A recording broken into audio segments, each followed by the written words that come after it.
Hello, I'm Sheila Rai. I'm Associate Professor in National Law University, Odisha. I would be discussing the Indian Penal Code of provisions relating to common intention and common object, which fix group liability or vicarious liability on individual. We would discuss what constitutes common intention and common object, when can liability be fixed on the basis of common intention, common object, and cases which illustrate the circumstances in which liability can be fixed on the basis of common intention and common object. We all know that criminal liability is normally an individual liability, but many times serious criminal offences are committed in a group with cooperation of many persons. In such circumstances, it becomes difficult to disintegrate the role of one individual member of the group from the action of the whole group. To tackle such cases, law fixes group liability or vicarious liability on each member of the group for actions of the group as if that member had done the action or the criminal act alone. There are many provisions in the Indian Penal Code which fix vicarious liability or group liability, but we would be discussing only sections 34 to 37, which is provides for common intention, and section 149, which provides for common object. Now first, what is common intention? Section 34 states when can liability be fixed on the basis of common intention. One is that a criminal act is done in furtherance of common intention of the members of the group. Second is the member has participated in some manner in the happening of the criminal action. Now, to understand liability under section 34, we need to understand two things. One is what is common intention, and second is what amounts to participation. Intention, or what we call technically mens rea, means guilty mind.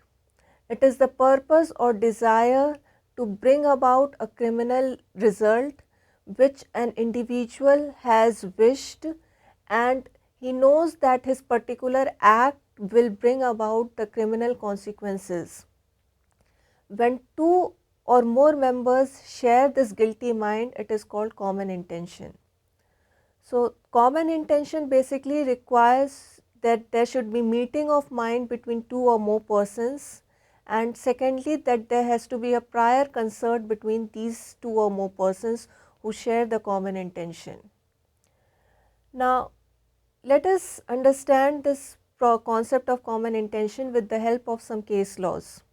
In Surendra Chauhan versus State of Madhya Pradesh, the case was a case of illegal termination of pregnancy.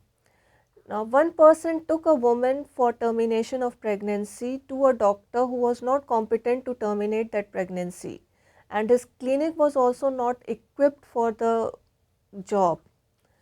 But the doctor along with that person went ahead with the termination of the pregnancy, and as a result of incompetence of the doctor and ill-equipped condition of the clinic, the woman died.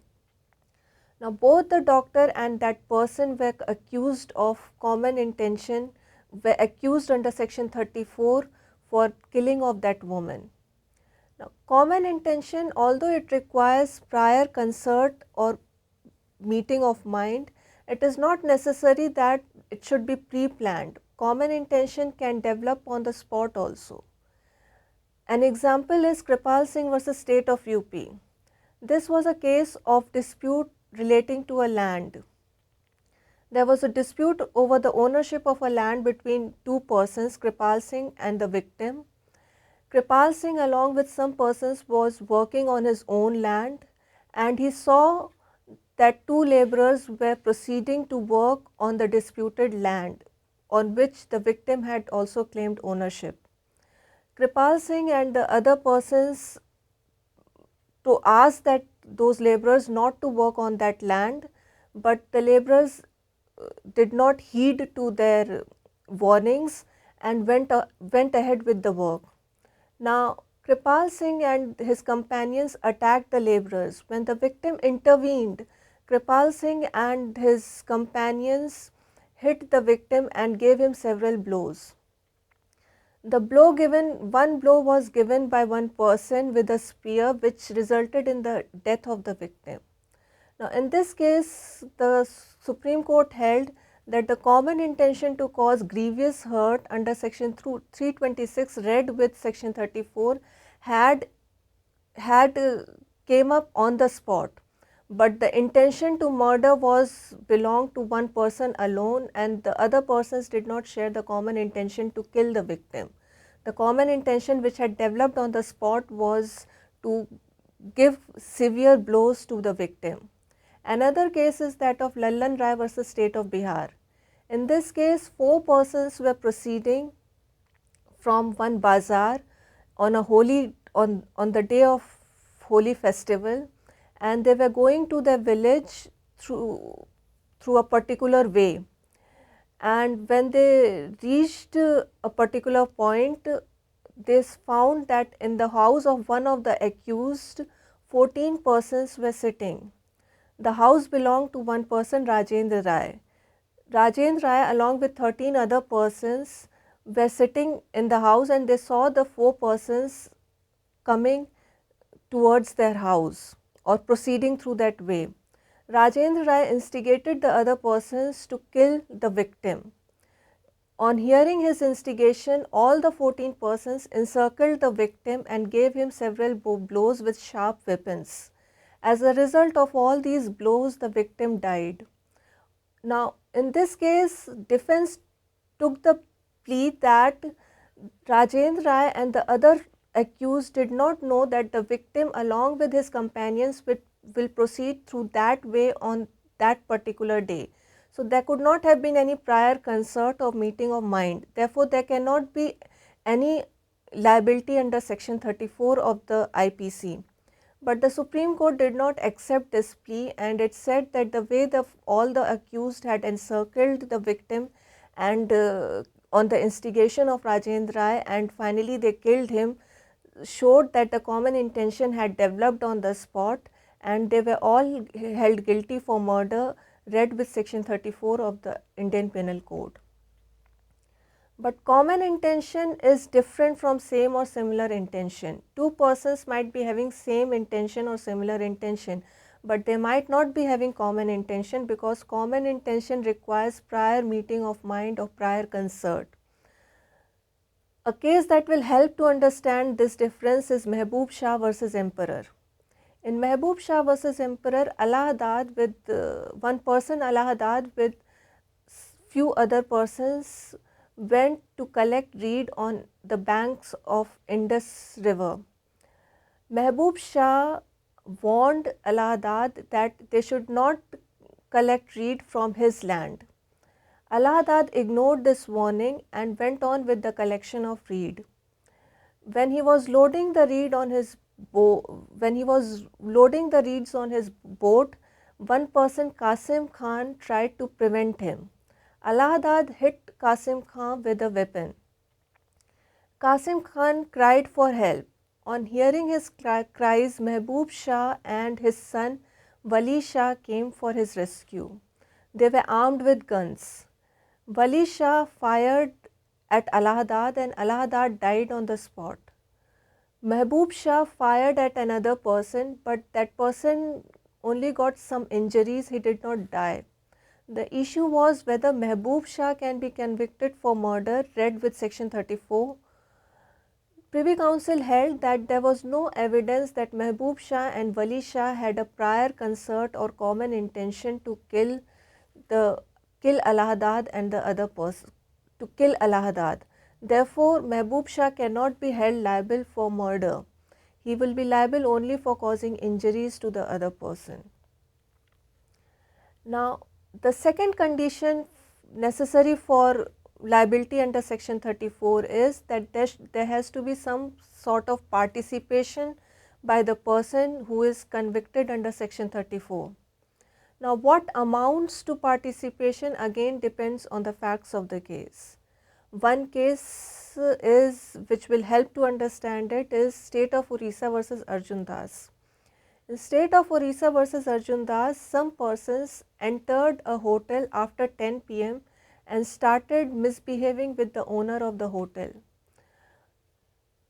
When the matter went ahead, they inflicted certain blows on the owner of the hotel, and one person stabbed the owner of the hotel with a knife. After stabbing him and hurting him, these persons left. One of the one of the person who was part of the company did not enter the hotel. He was standing outside the hotel and was shouting and instigating the persons inside the hotel to finish off with victim soon. Now, after these persons left the hotel after these persons left the hotel hurting the victim died on his way to the hospital. Now, the issue was that the person who was standing outside the hotel instigating them to finish off with the victim soon, was he liable for murder? Now, the court held that he was not liable for murder because just by standing outside and instigating does not amount to participation in the act of murder or even of causing grievous hurt. There was no evidence that his instigation or shouting from outside the hotel had resulted in any increase of blows to the victim. So, his instigation or shouting outside the hotel does not amount to participation, and he cannot be held liable for causing murder or grievous hurt read with section 34 of the IPC. Now, in contrast to this case is the famous case of Barendra Kumar Ghosh versus Emperor. In Barendra Kumar Ghosh versus Emperor, some persons entered the post office when the postmaster was counting money. They demanded the money, took it forcibly, killed the postmaster and left. Barendra Kumar Ghosh was part of that company, but he did not enter the post office. He was standing outside, and he was standing at a position where he could see what was happening inside, and those who were outside could see him. Now, the defense which was taken by Barendra Kumar Ghosh was that he did not participate in the murder and dacoity of the post office because he was just standing outside. He neither inflicted any blows nor he took away the money. But the Privy Council famously said that Barendra Kumar Ghosh was responsible and they convicted him under section 34 by stating that they also serve who stand and wait. He was part of the company and he had a specific role of standing and guard outside the post office and guarding the situation. Just because he did not inflict any blows and he did not forcibly take away the money, that does not mean that he did not participate. Standing outside the post office was enough participation because it was in furtherance of the common intention of all to commit robbery in the post office. Again, a contrast to Barendra Kumar Ghosh is the case of state of UP versus Saharunnisa. In state of UP versus Saharunnisa, two persons, father and daughter, were sacrificing 3 boys, and the mother of the boys was standing helplessly there. Now, it was a family matter. The mother was the mother of the girl who was sacrificing the boy, and she was mother of the 3 boys also. So, it was basically the father and the sister who were sacrificing the 3 boys on the superstitious belief that these boys would come alive after the sacrifice. As a result of their action, 2 boys died, one somehow escaped death. Now, the issue was that the mother of the boys who was standing beside those boys, was she guilty of murder of those boys? Because she has not protested or has not prevented the happening of the action. The Supreme Court held that she was not guilty under section 34 and she cannot be held liable under section 34 because she was a helpless Muslim lady who was overawed by the superstitious belief of her husband and daughter and did not have the capacity or the guts to oppose their beliefs. So, just because she was a helpless spectator of a superstitious act does not make her guilty of participation in the criminal act. Now, once somehow a accused has participated in the criminal act, it is irrelevant what was the nature of his participation. Like in Barendra Kumar Ghosh, the appellant was convicted even though he was just standing outside the post office. Same way in Krishnan versus State of Karnataka, there were 4 persons who were accused of murder. The facts of the case were that one lady was being threatened by one of the 4 accused to desist from an act, but she did not pay any heed to those threats. Since she did not pay any heed to those threats, the accused along with 3 other persons caught her at a place and they inflicted several blows on her, and it was evident from the facts of the case that when they had caught her, they had inflicted blows with the intent to kill her, because they were armed with sharp weapons and all the wounds were caused with sharp weapons. However, it was one particular wound which was found in medical evidence, which was the cause of the death. The issue was whether the other 3 accused can be convicted under section 34, because their defense was that their blows did not lead to the death of the lady. But the court held that they all had participated in the act of murder with a common intention to kill the lady. So, it is irrelevant what was the particular role of one particular accused and whether his particular blow had caused the death of the lady or not, because every person is presumed to know the natural consequences of his acts. Now, the second part of the module is what is common object. Now, section 141 of the Indian Penal Code states that if 5 or more persons assemble at a particular place with any of the 5 objects mentioned in section 141, in that case that assembly is unlawful assembly. The 5 objects enumerated in section 141 are unlawful objects, and hence the assembly becomes an unlawful assembly. Now, section 149 says that when this unlawful assembly, when through this unlawful assembly a criminal act is done in furtherance of common object of all, or when members knew it likely to be committed, then all the members of that assembly are liable for the criminal act of the assembly as if the act was done by that particular member alone. Now, to understand the provisions of section 149, we need to understand first what is common object. Common object, unlike common intention, is the purpose or design which is shared by all. All members, for this it is necessary that all the members of the assembly should be aware of it and should concur in the object for which the assembly has gathered, or for which the assembly is moving or acting.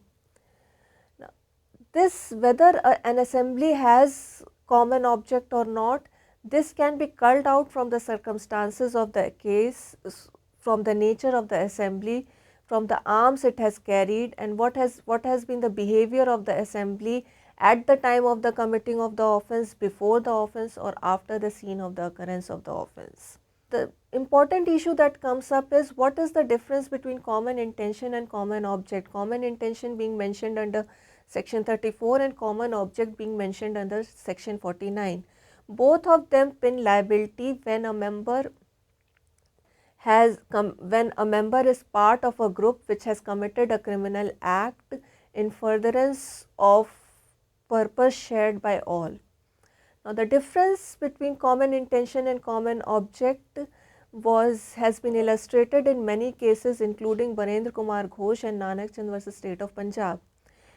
In all these cases, what the courts have said is that the difference between common object and common intention is that an assembly can have a common object, but intention of particular persons may differ, and the essential feature of liability under section 34 is that the member sharing the common intention should be participating in the criminal act, but the essential feature of liability under section 49 on the basis of common object is that the accused is the member of the unlawful assembly. Whether he has participated or done any act or not is irrelevant. So, one is not liable under section 34 unless and until the person has participated in the commission of the criminal act, and but under section 149 a person becomes liable just by being a member of an unlawful assembly. Often both the provisions might be mixed up in a particular facts of the case.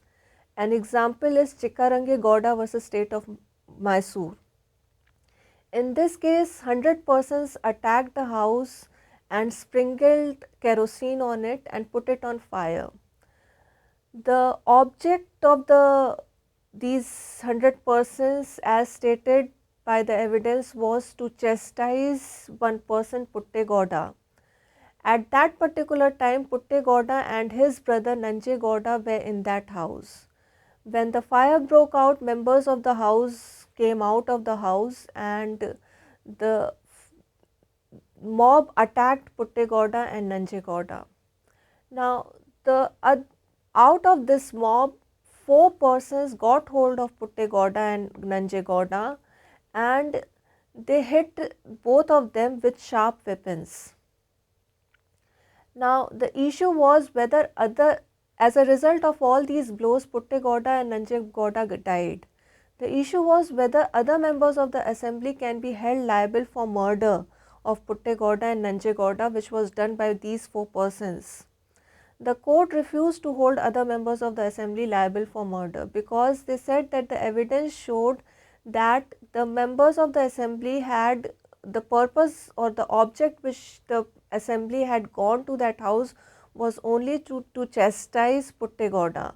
They did not have any object of killing Putte Gowda. Maybe the 4 persons had a separate common intention of killing Putte Gowda, as a result of which both Putte Gowda and Nanje Gowda had died.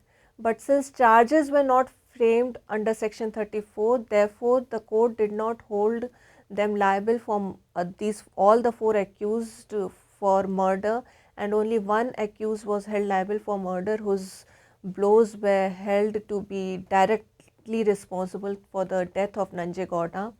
But this is a case where there can be assembly with a common object, but particular members of the assembly may have a different common intention.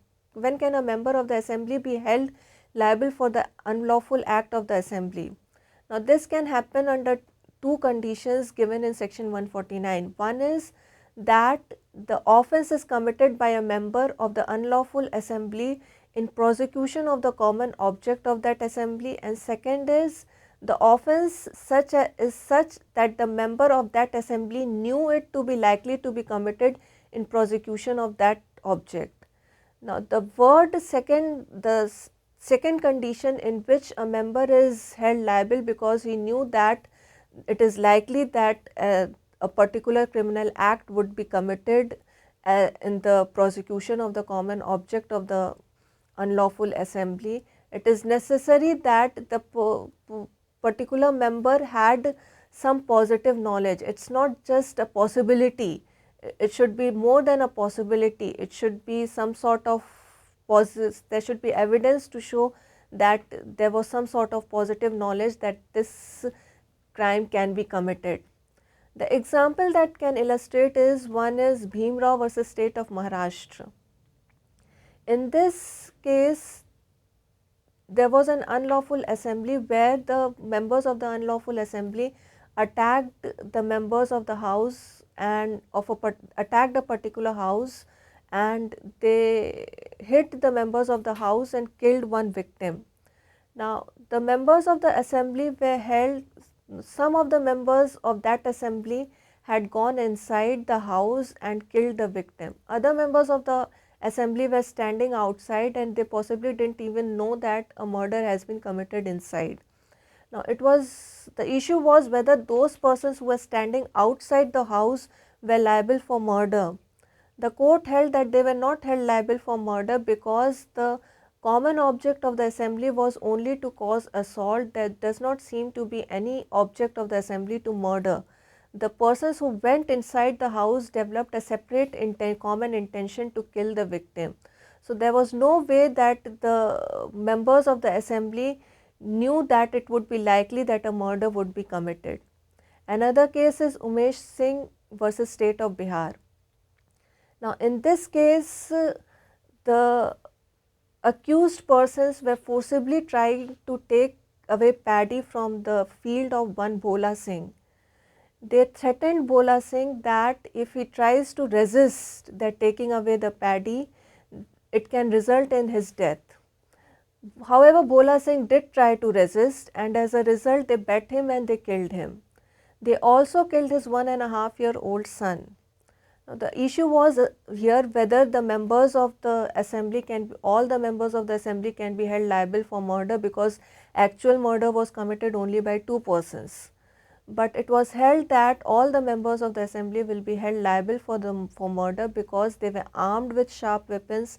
They had threatened Bhola Singh that if he resists, then that resistance can result in his death, and they actually killed him. So they knew that it was likely that a murder can be committed in the action of illegally taking away paddy from the field of Bhola Singh. So in this way, sections 34 and section 149 fix vicarious liability on all the members of the group for a criminal act committed by a group. It amounts to, if a person or if the accused is sharing a common intention or a common object with a group, he is liable for the actions of that group as if the action was done by him alone. Now these provisions like section 34 and section 149 are helpful when a criminal act is done by several persons and different persons have played different roles. In such cases, each offender is liable as if he executed the criminal act alone, because his cooperation and his participation has helped in the final execution of the crime.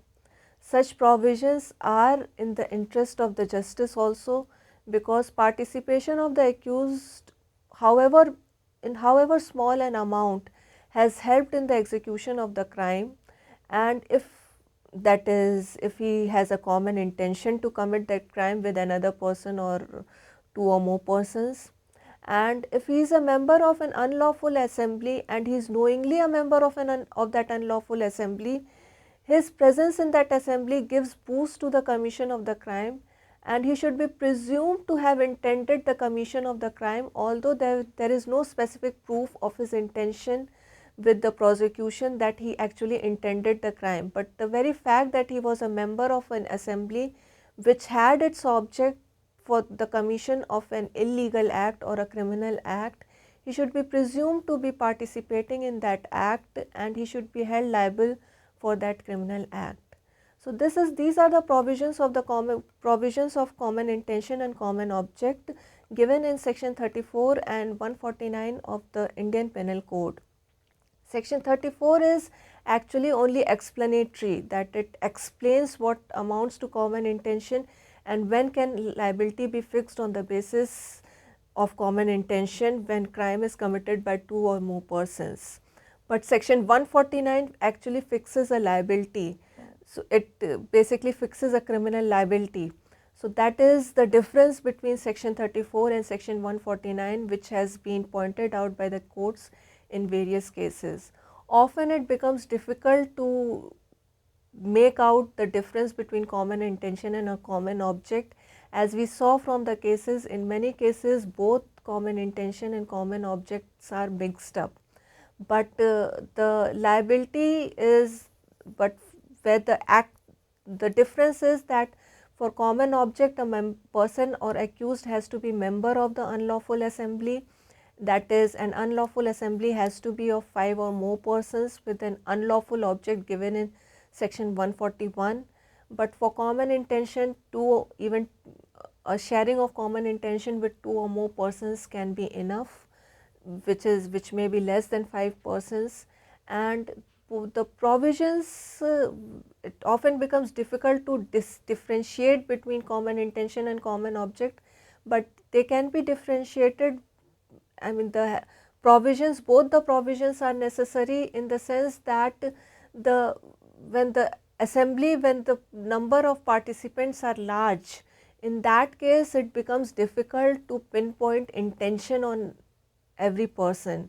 And the very idea that you have participated in an assembly which had unlawful objects, in that case you will be held liable or you will be held guilty for the action of that assembly. Otherwise, as a responsible citizen, it is the duty of every person to disassociate with that assembly and to report of that crime. But if he intentionally or knowingly participates or does not disassociate himself with that assembly, then he is liable for the act of that assembly, which he is presumed to have shared with all. And what has been the object of the assembly would depend, or what has been the common object of the assembly would depend on the circumstances of the facts of the case, as we discussed, by the arms or by the events during the occurrence of the offence, after the occurrence of the offence, or before the occurrence of the offence, or the arms which that assembly had carried with it. Thank you.